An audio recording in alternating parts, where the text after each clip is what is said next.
there are three types of tense in English. Okay, present. Past tense means भूतकाळ and future tense means भविष्यकाळ. present tense. When use present tense? Present tense कधी वापरतो आपण? कुठून सांगायचं?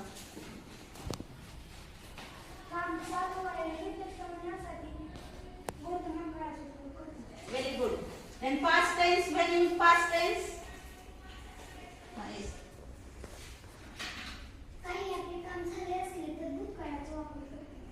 होऊन गेलेली घटना असेल तर कधी तेव्हा कोणता टेन्स वापरायचा? Past tense. Then future tense. Devansh प्रत्यक्षात घडणारी घटना त्यास भविष्यकाळ म्हणतात. नो. नाईस. भविष्यात घडणारी घटना त्याला भविष्यकाळ असे म्हणतात. बघा समजा एक्झाम्पल मराठीमध्ये मी पत्र लिहितो म्हणजे क्रिया कशी आहे? सध्या लिहितो ना तो कोणता वापरणार? Present tense. आणि मी पत्र लिहिले म्हणजे पत्र लिहून झालंय म्हणजे ते कशामध्ये जमा झालं? Past tense. आणि मी पत्र लिहीन म्हणजे लिहिणार आहे तुम्ही लिहिलंय का? लिहून झालंय का? नाही लिहिणार आहे. म्हणजे मी पत्र लिहीन तो कशामध्ये झाला? भविष्यकाळामध्ये. ठीक आहे. त्यान बघा I write a letter. I write a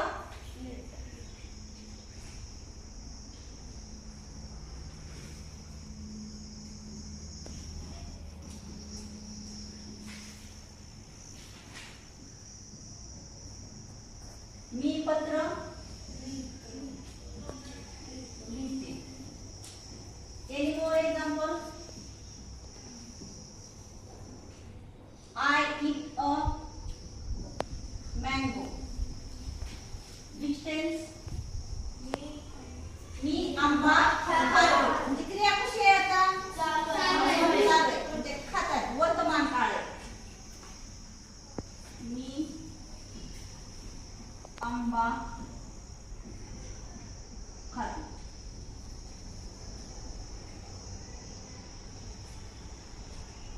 आणखी कोण सांगते एक एक्झाम्पल? मी अभ्यास करतो. In English stand content. बरं आणि सांग.